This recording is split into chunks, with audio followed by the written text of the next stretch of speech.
Let's face it, life isn't easy. If you're stuck in a bad relationship, betrayed or afraid of tomorrow, financially insecure, or desperate for a breakthrough, you've come to the right place.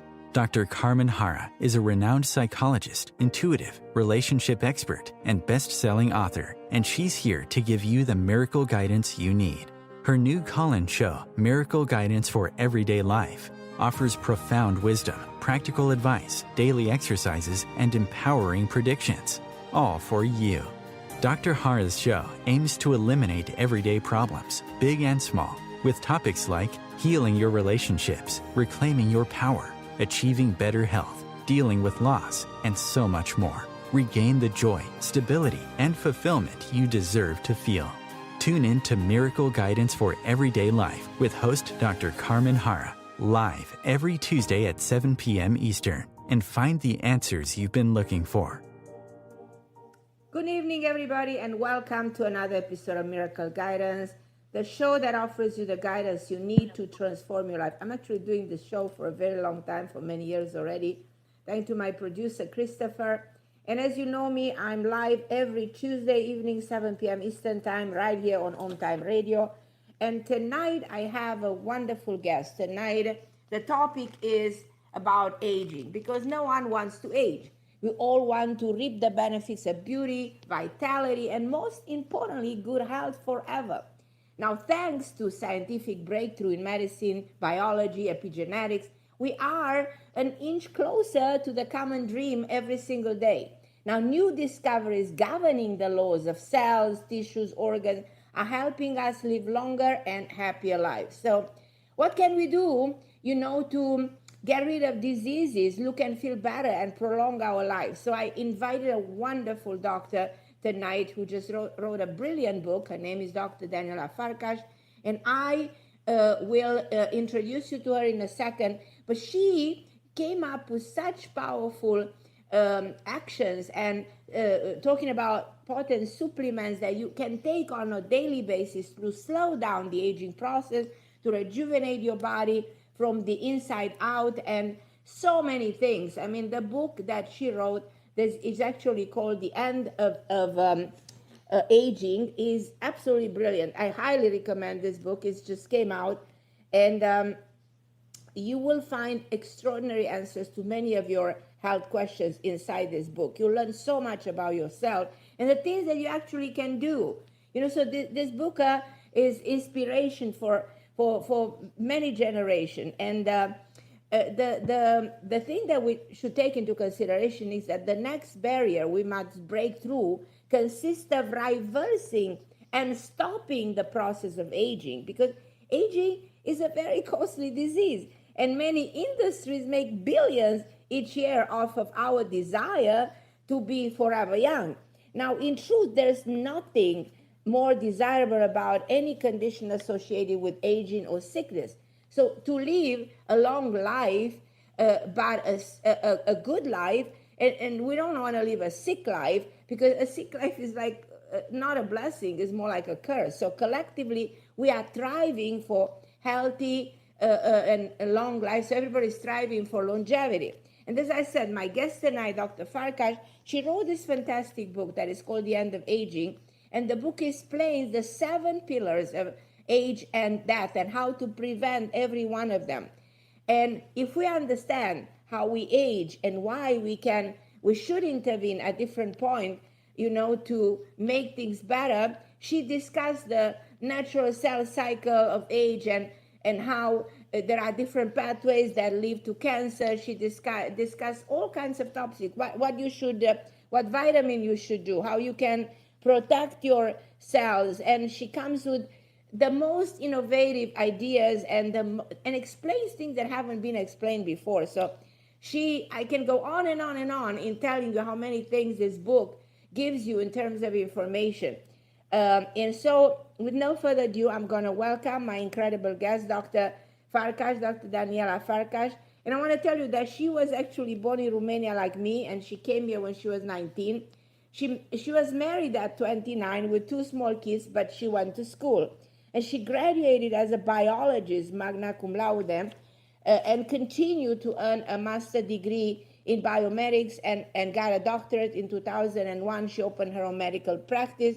She continued to go to school, and she became also a homeopathic practitioner in 2007. She had an innovation in 2017, continuing, to promote her practice, to raise the two kids. She did so many things. She started to work with water in developing creams that I use structural water as a vector to introduce nutrients, and she also used stem cells into rejuvenating skin. I also know that Dr. Farkas uses stem cells inside the knee, to regenerate and to repair fracture, regenerate cartilage, eliminate arthritic pain without surgery. She is just a pioneer in the field of innovative medicine and preventive medicine. So her first book is actually, it just came out. It's called The End of Aging. And Dr. Farkas, I am so grateful that you took your time to be with us tonight. And I want to tell you, I'm your patient. I absolutely adore you. I think that you did a phenomenal book, and I'm very, as I said, very grateful for your time. I thank you so much for having me on the show. Appreciate. Absolutely. Now, you started at the beginning of the book using a quote that I actually love. That is Aristotle Code that says, excellence is never an accident. It is always the result of high intention, sincere effort, and intelligent execution. I love this quote because, it represents the wide choice of many alternative choices, not only that influence the way you live, but influence the trajectory of your destiny. So it's so empowering. It's so empowering to know that our health is truly in our hands. Now, tonight we have a lot of people waiting to talk to you. We have Koi from New York. We have Kim from Florida. We have Leilani, who's, I don't know where Leilani is because she's always moving. And we have other callers. So you guys hold on the line. We'll be talking to Dr. Farkas. Think of all your questions about your health, because rarely you have such an opportunity to talk to somebody who knows so much about medicine. Now, Dr. Farkas, I want to tell you the most simple question.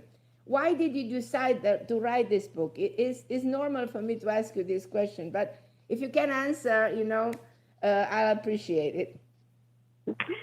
Thank you for the question. Yes, I started to write this book because I realized what a significant role aging plays in everybody's life, and especially conditions associated with aging, such as diabetes, Alzheimer's, Parkinson, pain, arthritis, death. Right. Those are presenting enormous costs for taxpayers and enormous suffering cost for every individual. So I thought that by writing something that would benefit every single person in society, I would do something good for everyone and for all of us in the long run. That is so true. Now, I want to give you my example. My grandmother lived 103, and her mother, my grand-grandmother, 112. Now, these women, they had no idea that doctors exist by their time, and they live in a countryside, so they had a certain lifestyle by the way people lived 100-something years ago. Now, nowadays, we live in a society with so much depression, with so many diseases. Like, I feel like in the last 90 years, we discovered more than 500 diseases. We have 100 autoimmune disorders, more than ever. It's like, okay, we are fighting, to get better, but it's like we discover something else every single day. And I'm going to ask you, why do we really age? What is exactly the explanation of aging? Is there a medical term for this? Is there a way to define what aging is all about? Wow, that is a big question. We do it. Yes.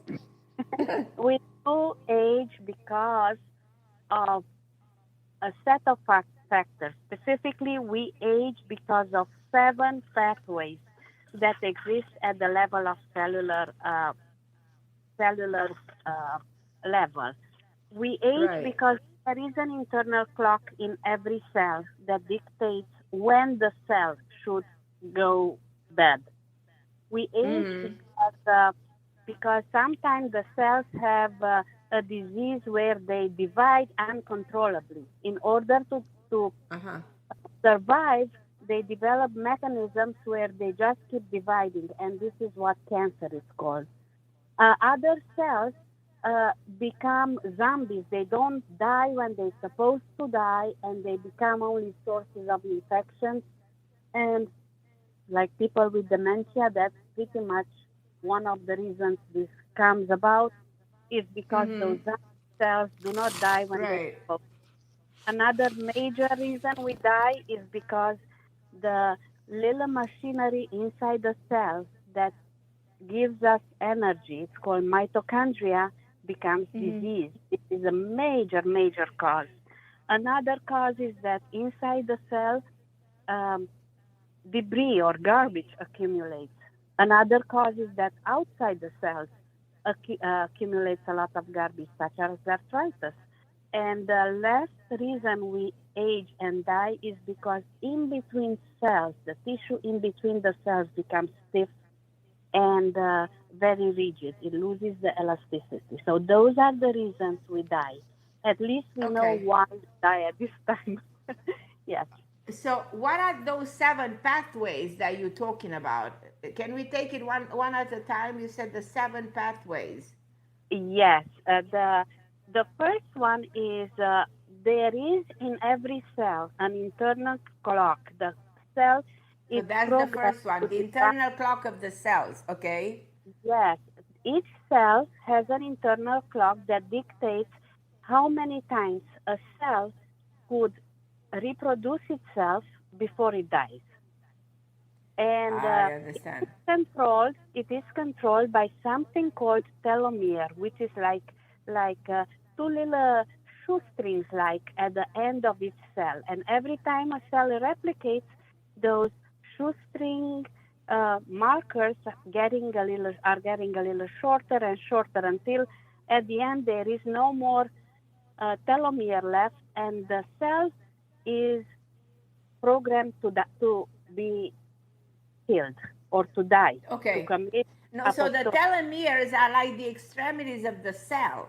The extremities of the cell. So there's an internal clock of the cell, then there's the inevitable death of the telomeres, the extremities of the cell. This is the second. And the third? No, this is only for the first one. So this is only for the first one. Okay. Yes. The second reason is that some cells want so much to live that they are bypassing this telomere marker or that guided program death to become immortal. And those cells are something we call cancer. And by definition, cancer cells are immortal, so they just keep reproducing. If they have enough resources, they would reproduce forever. They never die. What is the real reason of reproduction? Is there a way to control that? Well, yes. The way the body controls this is with immunity. Like if somebody have a strong immunity, the white blood cells in our own body would recognize those cells that have this tendency and kill them before cancer comes up. Actually, every single day, about 10,000 cells that are carriers of cancer are killed in somebody's in a healthy body. So in other words, everybody has those cells, except if you have the if you have the army of the body strong through immunity, then you're not gonna exactly. allow so if this. it would strengthen our immunity, our own body will take care of those cells. We don't have to. I understand. That's so this what is the happens second. in a healthy body. Yes. So this is the second. The third one is there are some cells called senescent cells. This is something a little more recent. They were just discovered like 7-8 years ago. And those senescent cells are pretty much like cells that lost their identity. They know that they should die, but they don't want to die. And Of course. what they do, they are not cancer, but they are not dead either. And they only produce a lot of toxins that are is extremely, extremely poisonous to the cells around it. So the more zombie cells we accumulate, the less good cells we are able to reproduce, because the zombie cells pretty much take the place of the good cells. So the more zombie cells, the more zombie you become, practically.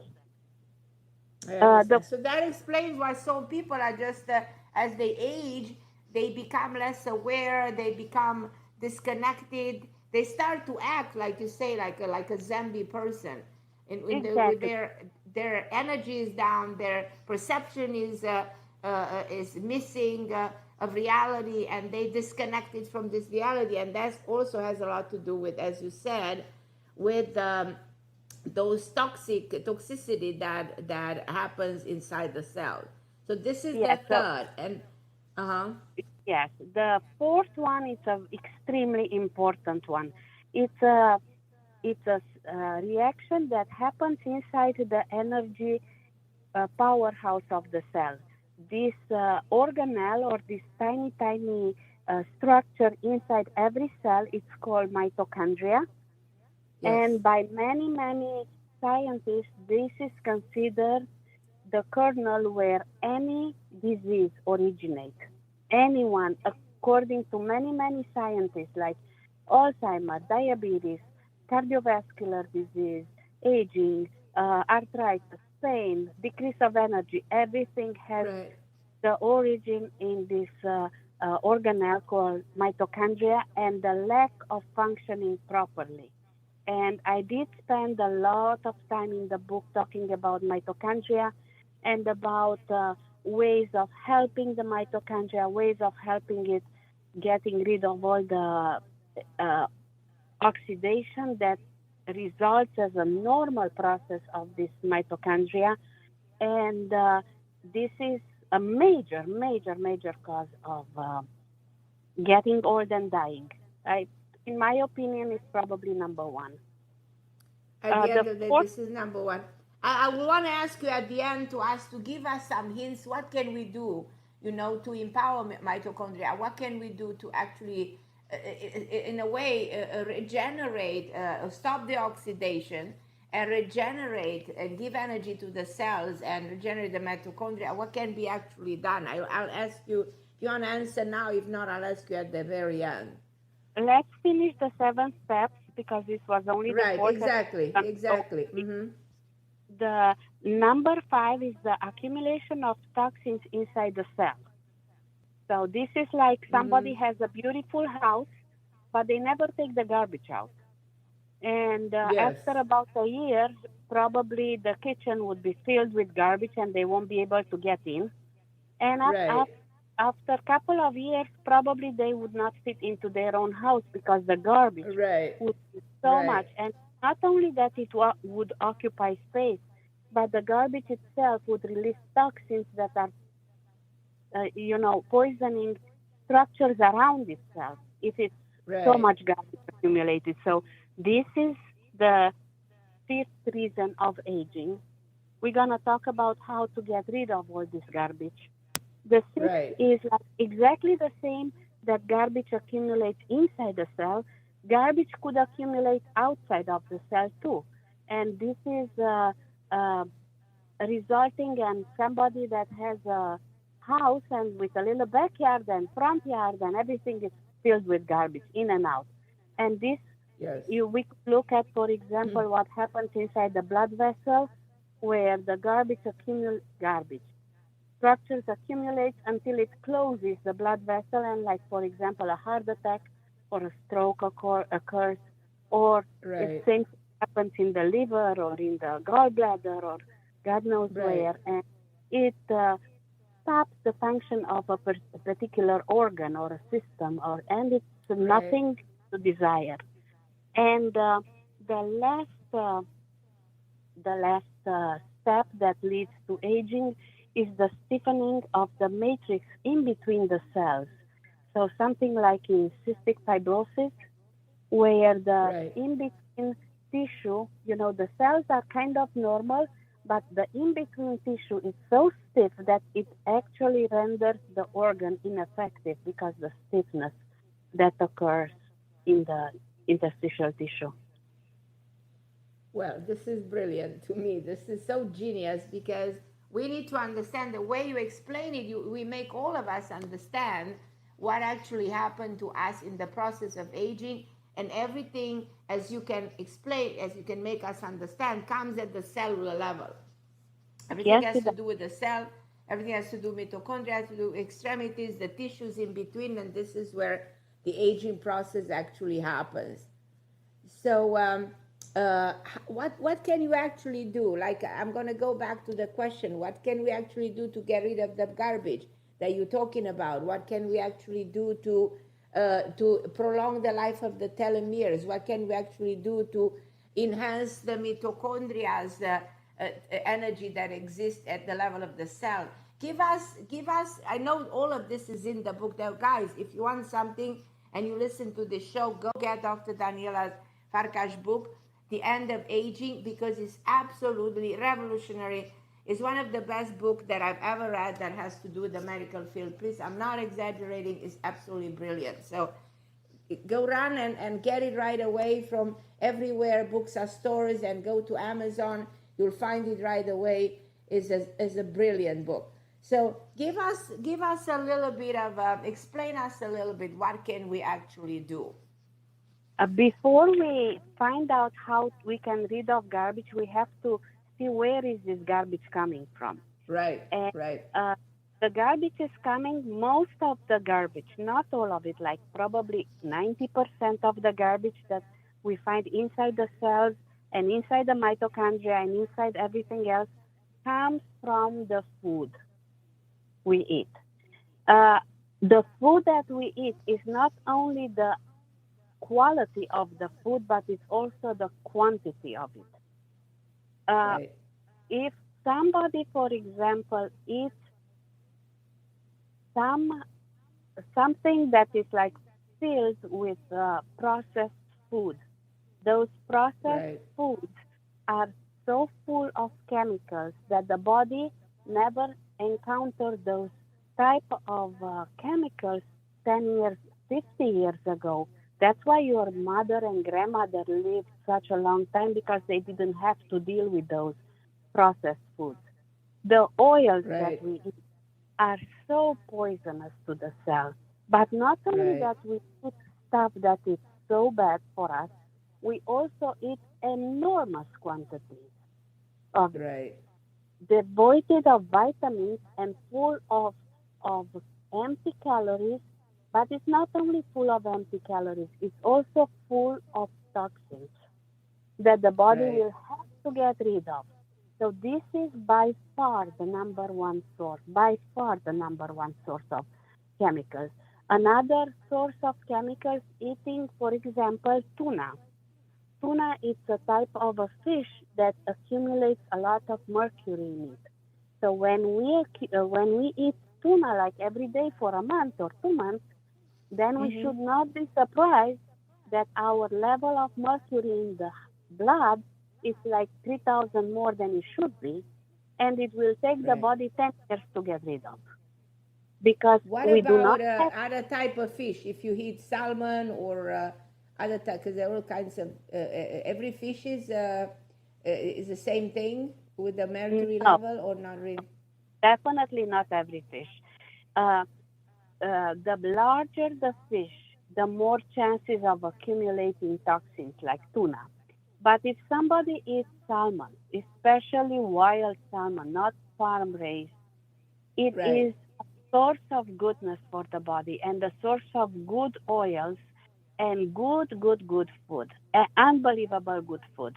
Also small fish, like the smaller the fish, the less chances of accumulating toxins it has. I understand. Like small herrings, sardines are excellent, absolutely excellent for people. Okay, that's fantastic. Fish is not a problem. The problem is that when you eat very large fish, you also are playing Russian roulette because that fish Right. had the chance of getting a lot of toxins in the ocean, and you kind of consume the same toxins that were accumulated in the fish body. Now you talk a lot about the food. What about the water, Dr. Farkas? How is the water playing a role in longevity? Oh my God. It is so amazing. Water is such a hot topic today. And Mm-hmm. I'm working with water since 2012, and I am absolutely fascinated by its unbelievable properties. Water represents at least two-thirds of our weight. Like if you sit on the scale, Mm-hmm. two-thirds of what we Right. measure is water. But if Right. we count the number of molecules of water versus everything, we are 99.2% molecules of water. So obviously, water plays an extremely important role. Uh, Which water water, do you recommend? I recommend very clean water. The cleaner, the better. The water that comes from the sink in a modern city like in Miami, for example, where we live, uh, Right. is uh, is treated with chemicals to prevent bacterial growth, such as chlorine, Right. fluoride, and those will Exactly. have a long time effect. It in the short Right. term, yes, it does kill the bacteria. Yes, it Mm-hmm. does help with like cavities in the teeth, but in the long run, it does cause cancer. It does cause uh, problems with the cartilages, with the hip Mm-hmm. bone, with osteoporosis. Right. Right. Yes. So by trying to drink clean water, cleaned, something that it comes from nature and it is devoid of viruses and of What pollutants. about alkaline? Alkaline water. Alkaline. The body keeps the pH of the blood in a very tight range. So if Uh-huh. you do try to drink alkaline water, trying to alkalinize the body to prevent cancer, uh, it's no way of doing that because the body cannot tolerate to change the pH at the level of the blood more than a very small fraction. Right. And if you change the pH, you die. So uh, when people try to eat alkaline water, what they're trying to do, they try to prevent cancer. So instead of preventing cancer by trying to change the pH of the blood and of a tissue, it's much wiser to eat correctly so there would be no cancer coming or would be less chances of inflammation. Right. I The water understand. definitely should not be acidic either. It should have a Right. normal pH like 7, 7.2, 7.5, but it doesn't have to be alkaline. I know the Doesn't have. craziness about drinking alkaline water. It does have its effects, but you would not be able to survive on that for too long. I understand. Now, so that's very important for people to know. What are the role of the vitamins having to do with longevity? In history, we many times think that all our vitamins should come from food. And I do recognize that this is the way we were taught in school Mm-hmm. here in Miami, but it's not the correct way. Look in history how many people died because of lack of vitamin C, and they have Right. scurvy, very, by Right. the millions because of a lack of simple vitamin C in their diet. Vitamins have a very important role, vitamins and minerals, but they should be consumed in moderation, and the primary source should come from food, not From from food. Yeah. uh, vitamins per se. However, even though that this is the normal rule, there are cases where we have to have vitamins. For example, magnesium. It's such a cheap vitamin. Meanwhile, worldwide, like 2/3 of the population of the globe is deficient on magnesium. It's causing so many unnecessary deaths. Magnesium is needed for like hundreds of reactions in the body, and if those reactions cannot be carried because of a simple magnesium molecule, it renders a tissue or a reaction ineffectively, even if everything else is there. It's like in a recipe, if you're missing the flour, you cannot make bread. Even though you would like to make bread, you don't have the flour, that's it. You could have the salt and the water, but... Right, exactly.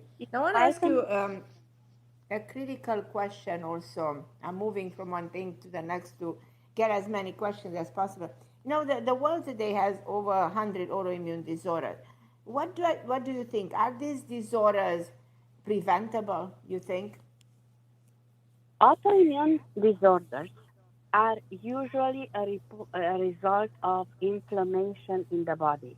And the inflammation in the body, almost 100%, maybe not 100%, maybe 99.99999% are coming from the gut. And from the gut, the gut is a very, very, very, very hot topic today. The health of the gut controls pretty much every reaction in the body. The gut, the bacteria in the gut can make serotonin, makes melatonin, makes a lot of hormones, a lot of vitamins that are absolutely essential for our health. The health gut dictates how happy we are, how sad we are. It dictates so many things. We used to think that everything comes from the brain, and now we recognize that actually a small part of the neurons are in the brain, but most of the neurons are in the gut. And the integrity of the gut is what dictates the show. And in my opinion, almost all autoimmune diseases are the result of compromised gut. Yeah, like we used to say that your health is in the gut, you know? Like It we is. used to say, you are what you eat, and your health is on the plate.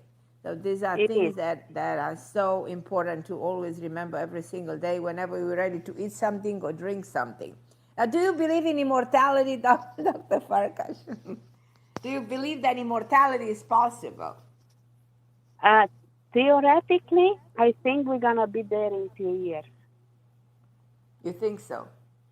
I think so. That optimistic, yeah? The reason I think so is because the recent discoveries in medicine of how to regenerate an organ, how to literally reboot a body exactly like you reboot a computer, are already here. It is really incredible. We really live in a time that is so interesting, and the discoveries in medicine are so monumental.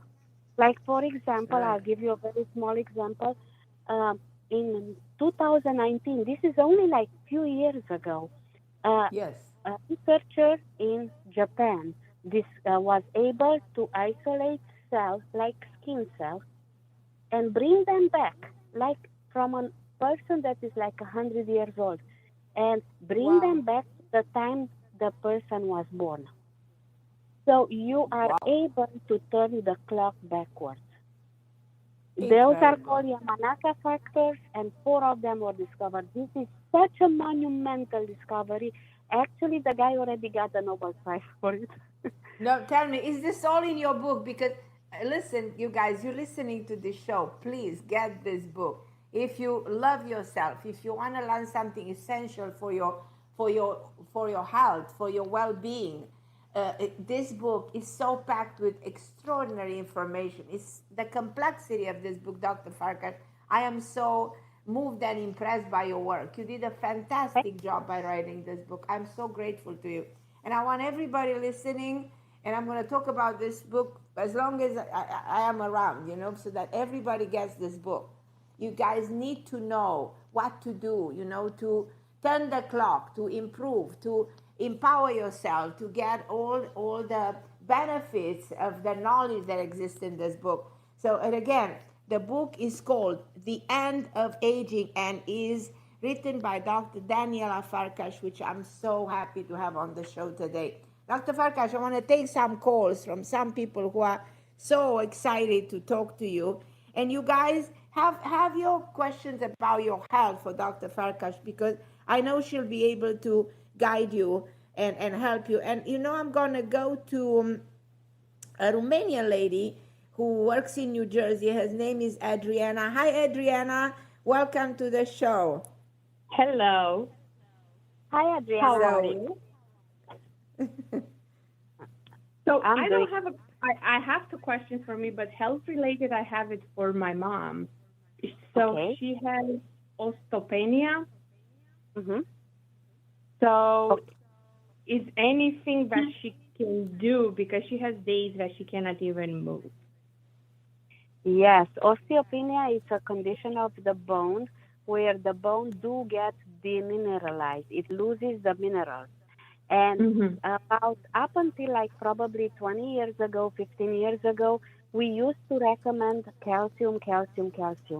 Now we realize that calcium is not the major player. The major player is vitamin D3 and K2, because new bone cannot be laid down to prevent osteopenia and osteoporosis without K2. And K2 usually is given together with vitamin D3 and exercise. Bone is about 70% collagen, and a lot of phosphate. It does have calcium too, but calcium is not really the major player. And we didn't know better. Now we do. Research vitamin K2 and D3. Okay, and what about collagen? She should take that, put it in the coffee, or? Collagen is an excellent additive. She could get collagen from bone broth. In Romania, we used to make like a chicken soup with all types of bones. That broth, bone broth, is a very good source of collagen. And it helps not only the bones, it also helps the connective tissue, and it heals a lot of issues related to the gut. I also recommend you something, and I think you probably heard about. There's a natural product called Algae Cal Plus that has D3, has K2, like you said, has collagen, and also has vegetable calcium. Not the calcium that makes deposits on the arteries, but the vegetable one. So this combination and everything you say, Dr. Farkas, exists in this product that is called Algae Cal Plus. And you know, there are thousands and thousands of people. If you put it through the internet, you're going to see thousands of people that swear that they got rid of osteopenia in a matter of 3 months. So this is the most sought after and the most sold product for women who want to treat osteopenia in a natural way. I wrote it down. Okay. And if you know, I'll text it to you. Okay. And Ms. Carmen, I have a question for you. Okay. What is it? Yeah. So for the 26th, you know, I'm going to that event. Right. The question is, I didn't make a lot of candles. Am I going to sell at least half of them and get orders for Easter? Absolutely. Even more than half. Yeah. Even more than half. And is pre-orders for Easter? Yes. Okay, that's all I have tonight. Okay. All right, my Adriana. Thank you so much, and thank you for being part of the show. I'm going to go to my first call, actually, which is Coy from New York. Hi, my lovely Coy. How are you, my dear? Oh, Coy dropped. Okay. I'm going to go to Lelani. Hi, Lelani. Hello, beautiful women. I'm so grateful to listen to your show. And Doctor, I wanted to ask you, I was diagnosed with leaky gut and Hashimoto's. I don't think I have Hashimoto's because the result was like 100, and the research I did, Hashimoto's the result is 1,000. I am currently eating an alkaline diet, and I've noticed my gut is really improving, but I wanted to see what you say about leaky gut.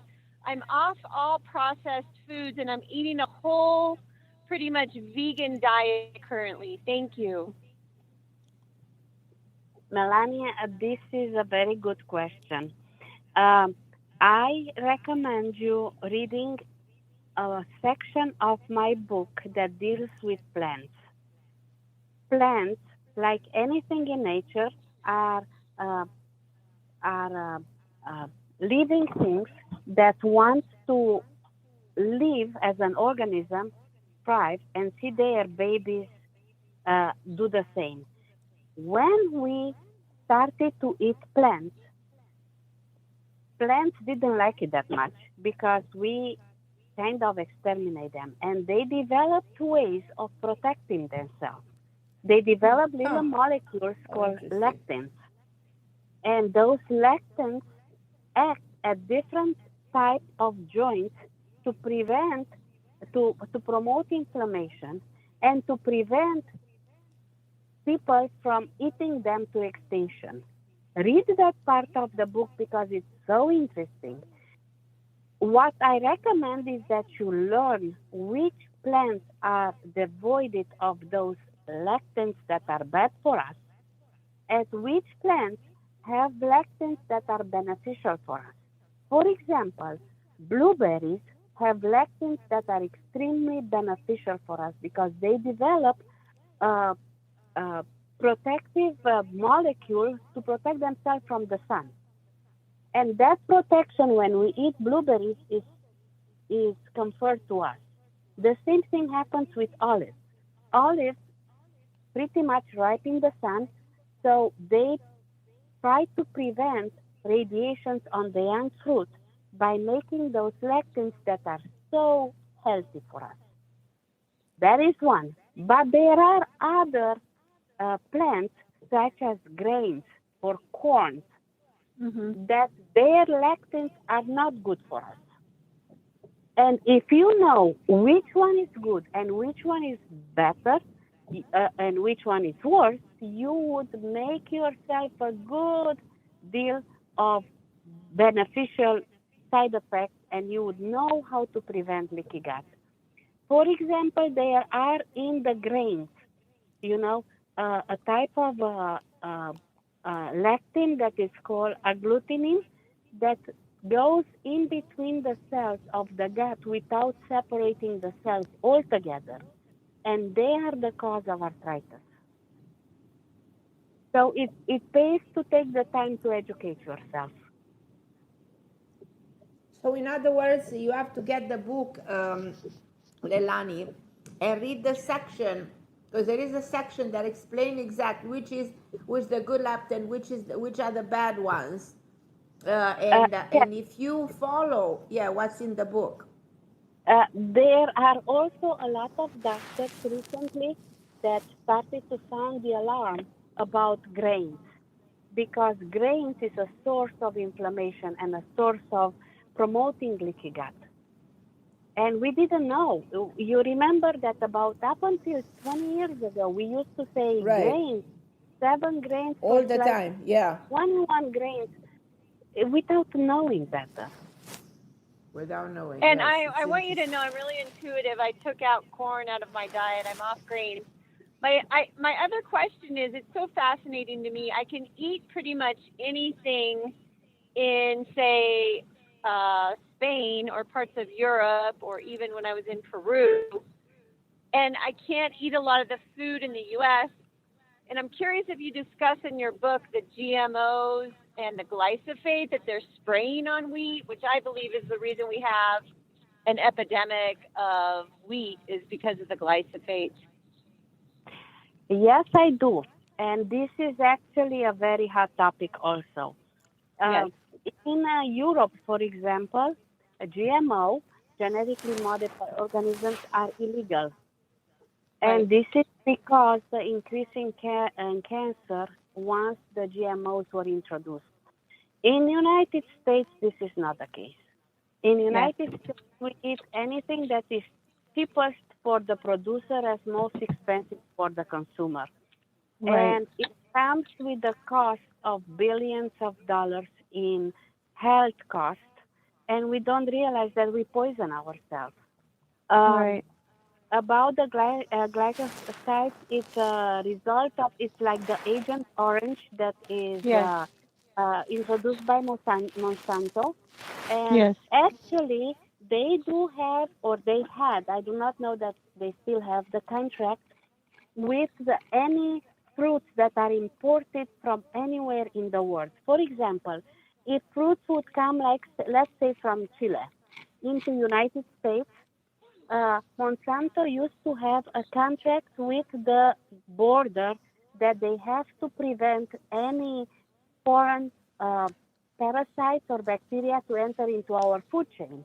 So here comes the big containers filled with produce at the border, and at a cost which is imposed on everybody that buys those products, it's introduced a tube of 14 inches or 16 inches through which fumigation is introduced, practically poisoning the produce to kill the potential viruses or parasites or whatever. They do kill the parasites and the viruses, but they also kill us on the way. If products that are grown organically are coming from abroad, in the States, they are also fumigated by the type of chemicals that are put into the wagons are different and are not that toxic to humans. In Europe, this practice does not exist. For example, if let's say Germany wants to buy a lemon from Ecuador, they would ask for the lemon, would do tests on the lemon itself. If the lemon was grown without chemicals, the German Commission or a group of people come from Germany and check the soil to see the quality of the soil and what type of chemicals were used or depleted from the soil. If that passed, after that negotiation starts. In the United States, this doesn't exist. That's why when you travel to Europe, you could eat a lot of stuff, including bread. The bread is the same. But what happens with the bread, in Europe, they make bread with yeast. And the yeast eats many of the lectins that kill us. Here, we don't use yeast because the bread in the United States lasts for like 3 weeks, 4 weeks, without getting spoiled, sometimes 3 years. And what happens is they use different chemicals. And those chemicals, not only that they mimic many of the hormones that we should have, that's why little boys have boobs and so on, but also the lectins that were there initially in the grains are still there and will affect us. Yes. And this is also discussed in the book. Thank you so much. I appreciate your time. Interesting. Of course. So interesting. Interesting. I'm going to go to Kim in Florida. Hi, Kim. How are you, my love? Hey. How are you guys? How are you doing? Hi, Kim. So, hi, Kim. What is your question to Dr. Farkas? So, my daughter has PCOS. And I was just, she's back on, taking her birth control, and she's really concerned with what would be the outcome of her being infertile.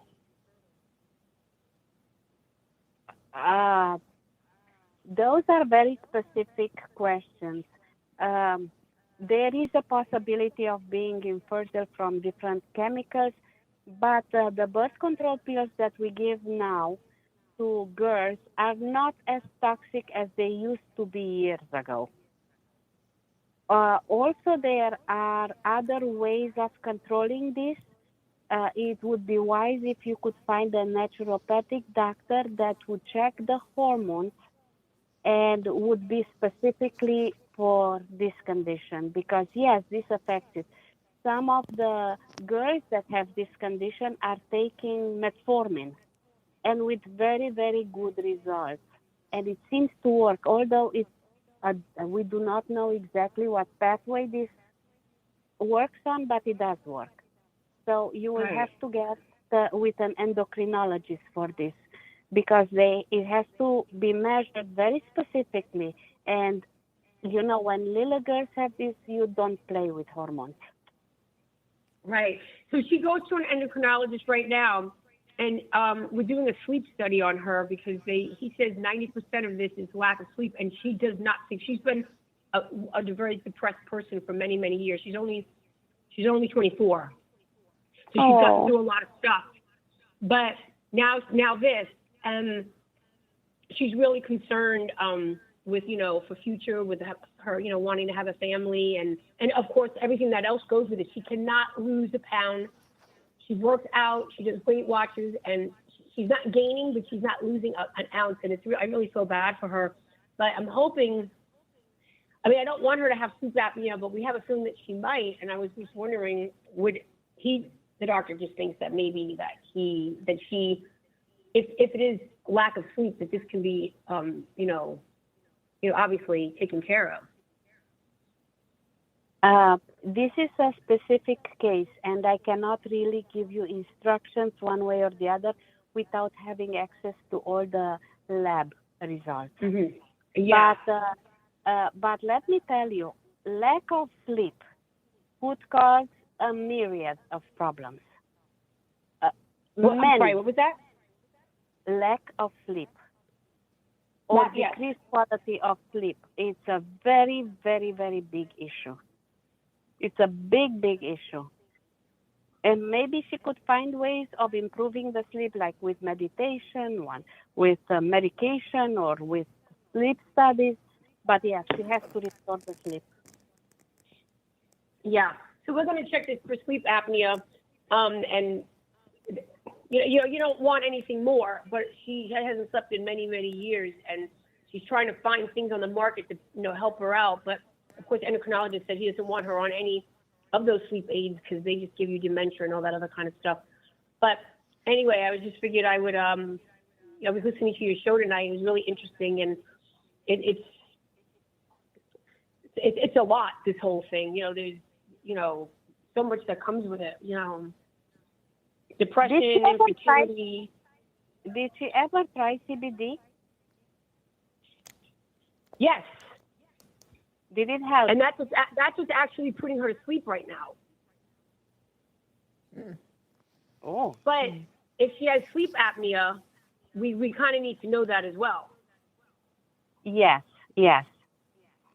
She also probably really has heavy to somehow, because sometimes weight, it's a big problem, and the weight of the neck presses on the trachea and on the cords, and pretty much suffocates people that have like a big jawline and like fat accumulation around the neck.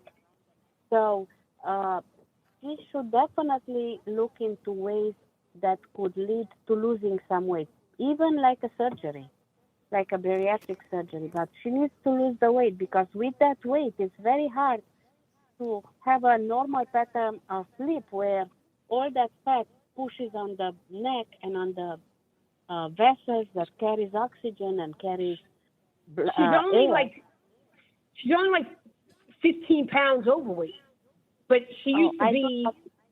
Yeah, she used to be like 120. Now she's 140. But the doctor's like, you're not even supposed to be 120 with your height. But she doesn't feel comfortable in her skin, and she always feels bloated because, you know, she'd gotten off her birth control and she didn't get her periods for like six months. And now she's back on it, and they're becoming more regular, where she doesn't feel so bloated. But there's the sleeping part, and she just tries so hard to just feel good about herself, you know.